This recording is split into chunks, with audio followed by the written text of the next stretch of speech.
The strips that waited a year. Air Ministry Research Establishment, 1942. Dr. Francis Adair had spent the better part of 2 years developing a countermeasure so simple in its underlying physical principle that she sometimes found herself faintly embarrassed by how little sophisticated theory it actually required to explain. A discovery that stood in this specific and rather striking respect. In stark contrast to the elaborate radar and radio technology that the broader scientific war effort she belonged to had spent those same years developing with such painstaking and often genuinely difficult technical effort. The principle, she explained during an early briefing to a group of senior Air Ministry officials who had gathered, with evident and not entirely disguised skepticism, to hear her section's proposal, requires no vacuum tubes, no delicate electronic circuitry, no sophisticated manufacturing process of any kind. It requires nothing more than strips of ordinary aluminum foil, cut to a specific length, calculated to correspond to the particular radio wavelength that German night fighter direction and German anti-aircraft gun-laying radar systems currently employ. Dropped from an aircraft in sufficient quantity, these strips create, as they fall and drift through the air, a radar reflection so extensive and so confusing that any radar operator attempting to track a genuine aircraft target within or near the resulting cloud of falling strips finds his own radar display simply overwhelmed with false returns, rendering the actual position of any real aircraft within that cloud effectively impossible to distinguish from the surrounding false echoes. The senior official chairing the briefing, a naturally cautious man named Air Commodore Pelham, who had, over the preceding several years of the war, developed a considerable and not entirely unjustified wariness towards scientific proposals promising dramatic operational advantages through deceptively simple technical means, studied Francis's demonstration materials, a small sample of the actual cut foil strips, along with radar display photographs documenting the countermeasure's actual tested effectiveness against representative German radar systems, with an expression that Francis had, by this point in her own wartime scientific career, learned to recognize as genuine and considerable interest, tempered by an equally genuine, and, as she would soon discover, genuinely consequential institutional caution. I do not doubt the technical merit of what you have demonstrated here, Dr. Adair, Pelham said, once her presentation had concluded. What I doubt, and what this committee will need to resolve before any operational deployment of this countermeasure can actually proceed, is whether we can afford the consequences of the enemy learning of its existence and its underlying principle. Because I promise you, once we deploy this over German territory in any operationally meaningful quantity, the enemy will very quickly recover fallen samples of the material itself and will require, I would estimate, considerably less time than it took your own section to develop this countermeasure in the first place, to understand exactly what it is, exactly how it works, and exactly how straightforward it would be for German scientists and German industry to manufacture equivalent material of their own for use against our own bombers in the opposite direction. The mirror problems. It was this specific concern, a concern that Francis herself had already anticipated, with a considerable and genuinely uncomfortable clarity, well before Pelham articulated it so directly at that first formal briefing, that would come to dominate the following year of institutional deliberation over her countermeasure's actual operational deployment, in a manner that Frances found across that entire extended period genuinely difficult to reconcile with her own growing and increasingly urgent conviction that the countermeasure's operational deployment could save a very considerable number of Allied bomber crew lives. At a moment in the war when RAF bomber commands own sustained losses to German night fighter and anti-aircraft radar defenses had reached a level that senior bomber commanders themselves increasingly and privately regarded as approaching genuinely unsustainable. The fundamental strategic problem, Frances explained, in a technical memorandum she prepared for the ongoing interdepartmental discussion during this period, is that this countermeasure's underlying principle is entirely symmetrical in its potential application. Precisely the same simple aluminum foil strips that would, if deployed by our own bombers, effectively blind German night fighter and anti-aircraft radar during our own bombing raids over German territory, would, if deployed instead by German bombers, effectively blind our own equivalent radar defenses during German bombing raids over British territory. We do not possess any technical advantage in this specific application that the enemy, once they understand the countermeasure's basic underlying principle through direct examination of recovered material, could not straightforwardly replicate for use against us in return. This creates what I believe represents a genuinely difficult and genuinely consequential strategic calculation, one that I do not believe falls within my own proper scientific expertise to resolve, but that I would urge this committee to address directly and honestly rather than allowing institutional caution alone to indefinitely delay a decision whose continued delay itself carries very real and very continuing costs. Measured in specific bomber crew lives lost to German radar-directed defenses, that this countermeasure, once operationally deployed, would very substantially degrade. We must weigh, as honestly and as carefully as this committee is able, the certain and immediate benefit of substantially reducing our own bomber losses during the specific period before German scientists develop and deploy their own equivalent countermeasure, against the uncertain and delayed cost of eventually facing this same countermeasure deployed against our own radar defenses, once the enemy has had sufficient time to understand, manufacture, and operationally deploy equivalent material of their own. What neither side yet knew about the other. It was not until several months into this extended and genuinely difficult internal deliberation that Frances and her colleagues learned, through intelligence channels she was never permitted to understand in full detail, a fact that would come to substantially reshape the entire strategic calculation underlying the committee's ongoing debate, that German scientists, entirely independently and through their own separate line of research, had apparently already discovered essentially the identical countermeasure principle some considerable time earlier,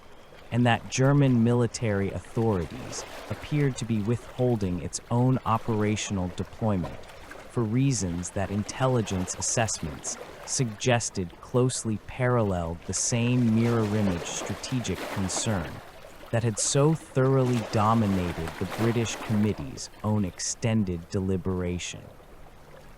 This intelligence, if it is accurate, Frances wrote, in a further memorandum prepared once this development had been confirmed to a reasonable degree of confidence, fundamentally transforms the strategic calculation this committee has spent the past several months attempting to resolve.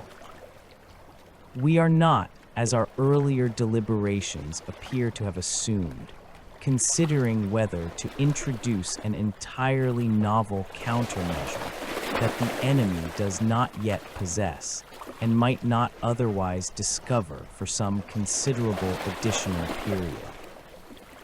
We are instead considering whether to be the first side to actually deploy a countermeasure that both sides, it now appears, have already independently discovered and have each, for what appear to be closely parallel strategic reasons, been separately withholding from actual operational use,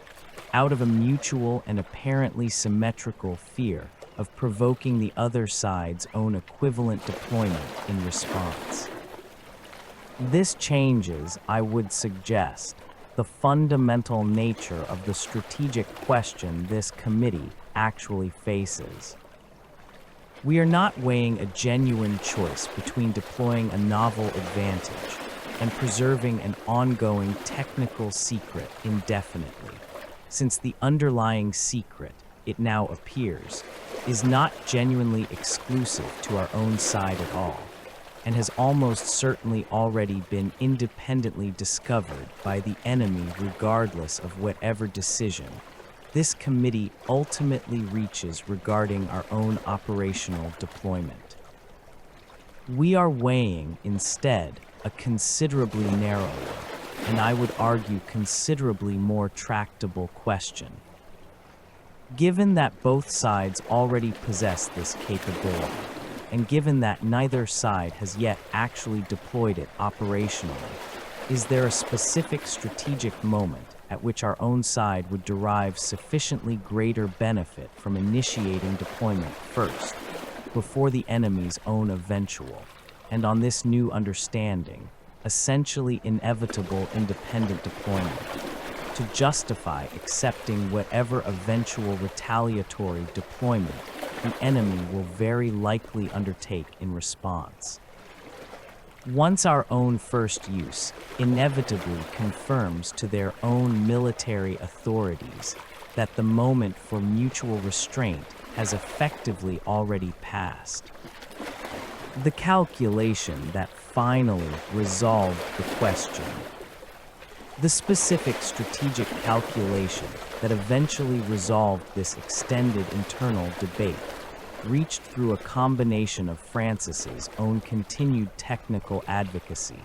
and a broader operational assessment conducted by senior RAF bomber command planners during the middle months of 1943, centered on a judgment that Francis herself found, upon finally learning its full details, to represent exactly the kind of careful, patient strategic reasoning she had originally hoped to become. MIDI's extended deliberation might eventually produce, however genuinely frustrating she had found the sheer duration of that deliberation across the many preceding months of continued institutional caution. The calculation, as it was eventually explained to those of us who had spent so long advocating for this countermeasure's operational deployment, Francis recounted, in an account she eventually prepared many years after the war, rested on a specific and carefully reasoned judgment regarding the relative timing advantage our own side would gain by deploying first, at a specific and carefully chosen operational moment, rather than continuing indefinitely with the mutual restraint that had, up to that point, characterized both sides' actual behavior. RAF Bomber Command's own operational planners had, by the middle of 1943, developed a major new bombing campaign against the German city of Hamburg, involving a concentration of bomber forces and a sustained multi-night bombing effort considerably larger and considerably more sustained than any single previous operation of the entire war. This planned operation, our own senior planners concluded, represented an unusually favorable moment for the countermeasure's first operational deployment, for a specific and carefully reasoned combination of tactical factors. The sheer scale and sustained duration of the planned Hamburg operation meant that the countermeasure's protective benefit, once deployed,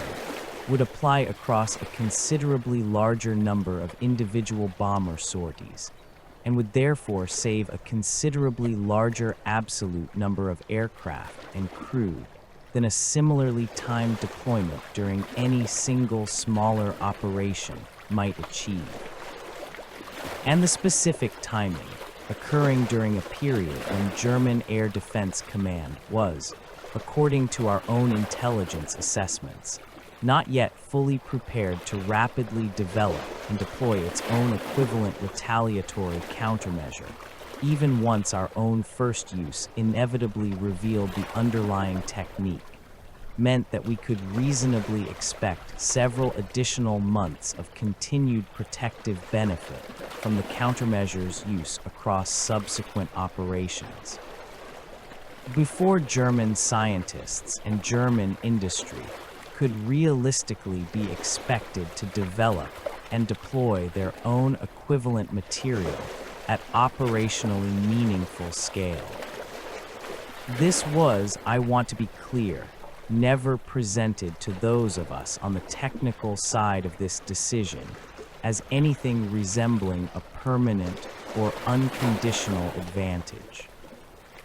It was understood from the very moment this specific operational decision was finally reached as a calculated and inherently temporary advantage, whose value would inevitably and predictably erode once German air defense authorities, following our own first operational use, understood with certainty that the period of mutual restraint had ended and began their own accelerated effort to develop and deploy equivalent countermeasures of their own. But a calculated, inherently temporary advantage, secured at a moment of maximum operational benefit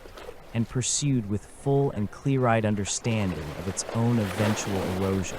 struck our own senior planners, and eventually struck me as well, as considerably preferable to the alternative of continued indefinite restraint, which offered no operational benefit whatsoever to our own continuing bomber losses. In exchange for a security benefit that our own intelligence assessment had, by this point, already concluded was very likely illusory in any case, given the apparent parallel and independent German discovery of essentially the identical underlying countermeasure principle. The Hamburg operation. The countermeasure, codenamed Window within British operational planning, referring simply and unglamorously to the specific aluminum foil strips at the technique's actual physical core, received its first operational deployment during the opening night of the sustained Allied bombing campaign against Hamburg in late July of 1943, in a deployment whose actual tactical effect exceeded. According to the subsequent operational analysis that RAF Bomber Command conducted in its immediate aftermath, even the considerable expectations that Francis and her colleagues had developed across their preceding months of careful technical testing and theoretical calculation. The operational reports that reached our own section in the days immediately following that first deployment, Francis recounted, confirmed a tactical effect considerably more dramatic than even our own most optimistic technical projections had anticipated. German radar-directed anti-aircraft fire, which had, across the preceding years of the sustained bombing campaign, developed into an increasingly sophisticated and increasingly effective defensive system, was reported by returning bomber crews to have become, across that first night's operation, almost entirely ineffective anti-aircraft guns firing largely at random into the general vicinity. Why of the bomber stream rather than concentrating accurate, radar-directed fire against specific identified individual aircraft, since the radar systems those guns depended upon for accurate targeting had, exactly as our own technical testing had predicted, become effectively overwhelmed by the enormous volume of false returns that the deployed window material generated across the entire radar-covered airspace surrounding the bomber stream's actual flight path. German night fighter interception, similarly dependent on radar guidance to locate and successfully engage individual bomber aircraft within the darkness of a genuine nighttime bombing operation, was reported to have suffered a comparably dramatic reduction in effectiveness, with numerous returning bomber crews reporting having observed German night fighter aircraft operating visibly nearby. Within what would ordinarily have represented easy engagement range under normal radar-guided conditions,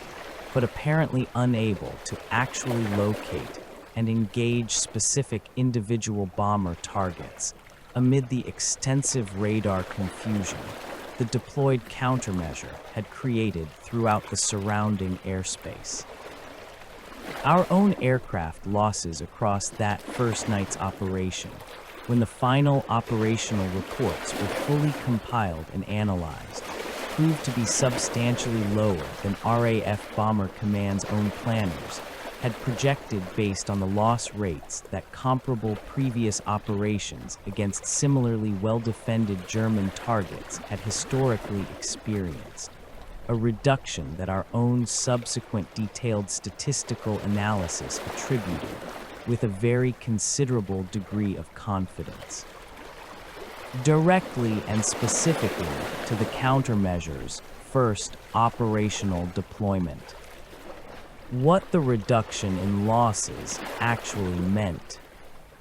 It was in the weeks following this initial operational success, as RAF Bomber Command continued deploying the window countermeasure across subsequent operations throughout the remainder of the sustained Hamburg bombing campaign, and in the following months, across an increasing proportion of the broader strategic bombing campaigns, continued operations against targets throughout German-controlled territory that Frances found herself confronting.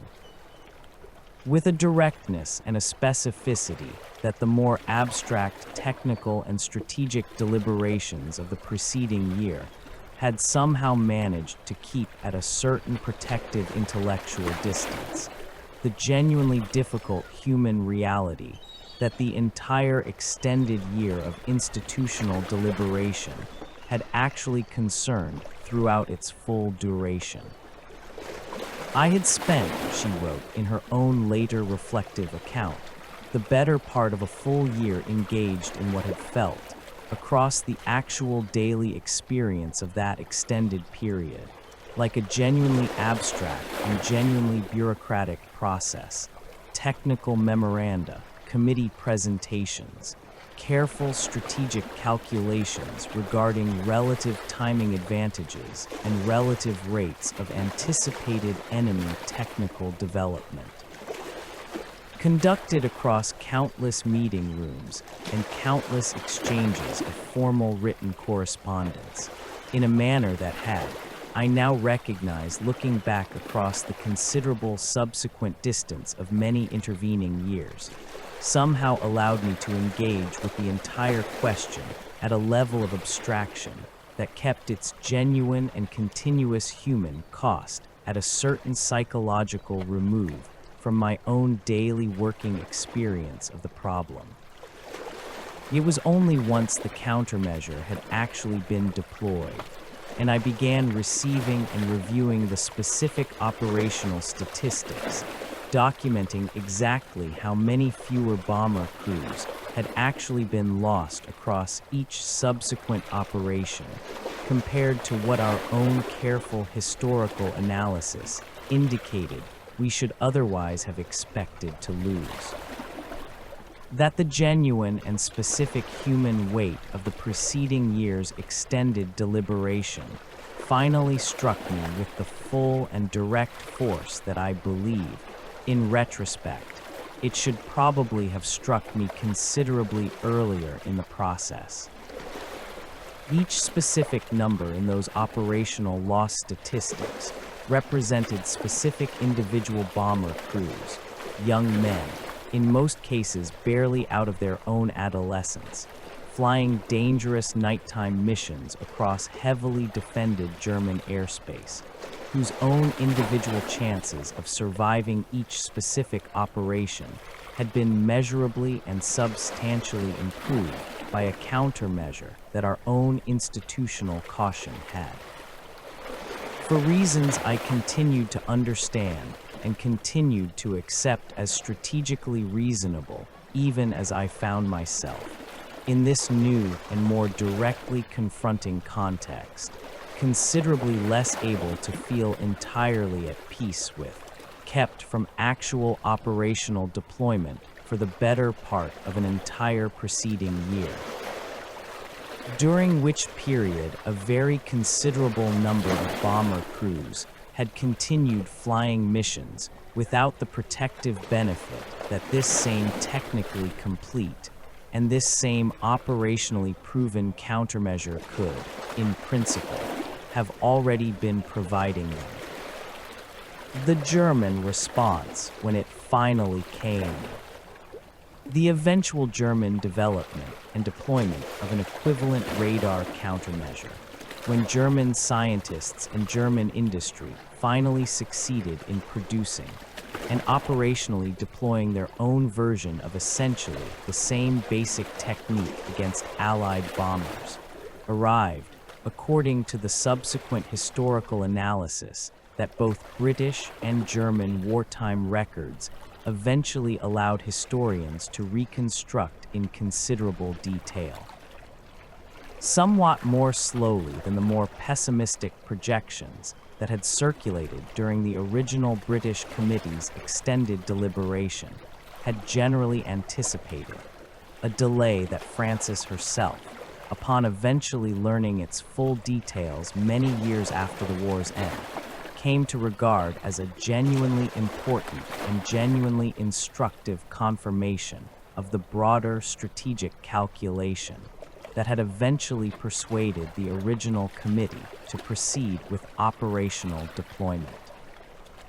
The historical record that has since become available, Frances wrote in her own later account, confirms that German air defense authorities did, in fact, eventually develop and deploy their own broadly equivalent countermeasure against Allied bomber streams,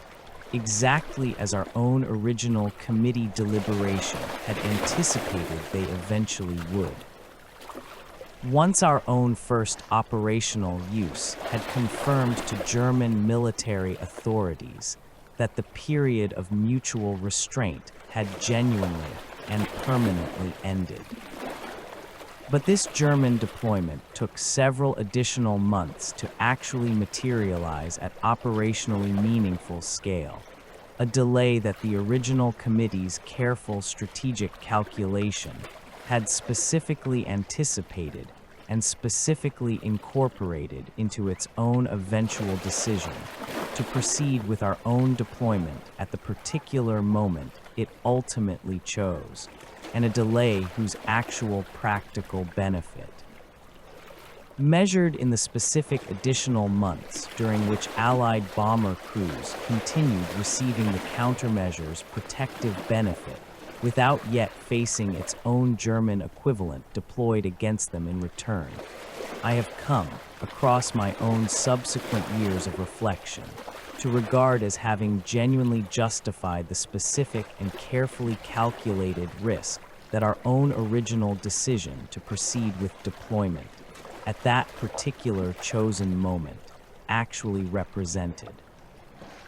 I do not believe this retrospective justification fully resolves the more difficult and more genuinely troubling question of whether the preceding year of extended institutional deliberation, before that final decision was actually reached, represented an appropriately careful and appropriately thorough process of genuinely necessary strategic calculation, or whether it instead represented an excessive and ultimately costly institutional caution that continued for considerably longer than the genuine strategic considerations actually required, at a continuing cost measured in specific bomber crew lives that a somewhat earlier decision, reached through a somewhat less extended and somewhat less cautious deliberative process, might potentially have spared. I do not believe I am able, even now, across so many subsequent decades of continued reflection, to reach any fully confident conclusion regarding this particular question, and I have come to suspect that this may be, in its own right, one of the more genuinely important and genuinely enduring lessons this entire episode actually offers. That even a strategic decision eventually vindicated by its own subsequent operational success may still have been reached through a deliberative process that took considerably longer, and that therefore cost considerably more in the specific interim period before that final decision was actually reached, than careful hindsight might eventually suggest had actually been strategically necessary. A companion story of mutual restraint. There is a related historical pattern, connected to Francis's own account only through the shared broader phenomenon of wartime mutual restraint regarding a mutually discovered and mutually threatening technology, that Francis's own granddaughter, continuing in her own turn, the now well-established family tradition of engaging seriously with her grandmother's carefully preserved wartime reflections, encountered during her own later historical research into the broader pattern of technological restraint that characterized certain other specific dimensions of the war's conduct. What strikes me most, studying this broader pattern across several different specific historical episodes, Francis's granddaughter told her during one of their later conversations about this ongoing research, is how genuinely rare and how genuinely fragile this kind of mutual restraint actually proved to be across the whole of that terrible conflict, and how directly its eventual breakdown, in this specific case regarding the window countermeasure, appears to have depended on a very specific and very carefully calculated judgment about relative timing advantage, rather than on any more general or more enduring principle of mutual restraint that either side genuinely and permanently committed itself to honoring. I do not believe either side, in this specific case, was ever genuinely committed to permanent mutual restraint as a matter of principle. Both sides appear to have been engaged, throughout the entire preceding year, in essentially the same careful, calculated strategic waiting game, each side continuously reassessing exactly when the specific balance of anticipated advantage and anticipated cost might eventually favor breaking the mutual restraint first.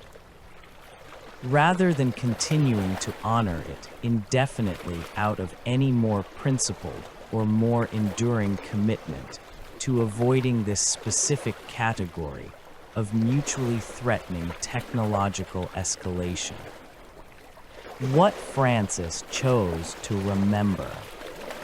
It was this observation, more than any single specific technical or strategic detail of her own wartime scientific work, that Frances found herself returning to most extensively in the concluding passages of her own private wartime account, composed across the final years of a considerably long post-war scientific career that had, following the war's end, continued in a direction considerably removed from any further direct military application, but that Frances herself, in her own later reflective writing, described as having remained permanently shaped by the specific nature of the strategic and moral reasoning her own wartime work had required her to engage with so directly and so continuously across that single, genuinely formative extended period of her own working life. I have thought a very great deal across these many subsequent decades, Frances wrote, in one of the final entries of her own extended wartime account, about the particular and genuinely difficult nature of the specific problem my own wartime scientific work required me to help address, not merely the comparatively straightforward technical problem of actually developing an effective radar countermeasure, which our own section accomplished relatively quickly and relatively successfully within the first months of our own dedicated research effort, but the considerably more difficult and considerably more genuinely fraught strategic and moral problem of determining exactly when and exactly how a technically complete and technically proven countermeasure, capable of immediately and substantially reducing our own continuing bomber crew losses, should actually be deployed into active operational use. Given the genuine and carefully reasoned concern that its deployment would very likely provoke an equivalent enemy deployment in return, with consequences that no single individual scientist, however technically expert, could ever claim to fully or confidently predict in advance. I do not believe I ever fully resolved, across the whole of my own subsequent post-war life, my own genuine and continuing uncertainty regarding whether the specific year-long deliberative process that preceded our own eventual operational deployment represented an appropriately careful exercise of necessary strategic caution, or an excessive and ultimately costly institutional delay that continued considerably longer than the genuine underlying strategic considerations actually required. I would like my own grandchildren, encountering this account many years after my own death, to understand that I do not offer it as any kind of comfortable or fully resolved moral conclusion regarding this particular question, which I do not believe admits of any single fully satisfying resolution. I offer it only as an honest account of what it actually felt like, across one specific and genuinely formative year of my own considerably longer working life, to hold direct and continuing responsibility for a piece of scientific knowledge whose eventual operational application, whenever and however it was finally decided upon, would inevitably and unavoidably carry genuine and irreversible consequences measured in specific human lives. On every side of a terrible and sustained conflict, whose own eventual outcome none of us directly involved in that single extended deliberative process could, at the time, have confidently predicted with any real degree of certainty at all. A note on what actually happened. Window, known in post-war and general historical usage as chaff, was a real radar countermeasure developed by British scientists during the Second World War, consisting of strips of aluminum foil cut to specific lengths corresponding to the radio wavelengths used by German radar systems, which, when dropped from aircraft in sufficient quantity, generated overwhelming false radar returns that substantially degraded the effectiveness of German radar-directed anti-aircraft fire and night fighter interception. Despite completing the countermeasures' technical development relatively early in the war, British authorities delay its operational deployment for approximately a year, due to concern that its use would reveal the underlying technique to German forces and prompt an equivalent German countermeasure to be developed and deployed against British radar defenses in turn. A concern later confirmed to have been mutual, as German scientists had independently discovered essentially the identical countermeasure principle and had likewise withheld its deployment for closely parallel strategic reasons. Window received its first large-scale operational use during the opening night of the sustained Allied bombing campaign against Hamburg in late July 1943, where it produced a dramatic and well-documented reduction in the effectiveness of German radar-directed defenses and a corresponding reduction in Allied bomber losses during that operation. German air defense authorities subsequently developed and deployed their own equivalent countermeasure against Allied bombers, though historical records indicate this took several additional months to reach operationally meaningful scale, a delay that British planners had specifically anticipated in their strategic calculation regarding the optimal timing for the countermeasure's initial deployment. The specific character of Dr. Frances Adair, her personal deliberations, and her granddaughter's research are fictional narrative elements created for this account, but the broader historical facts regarding Window's development, the mutual and independent German discovery of the same principle, the extended period of mutual restraint preceding its use, and its dramatic operational impact during the Hamburg bombing campaign are drawn from established historical scholarship.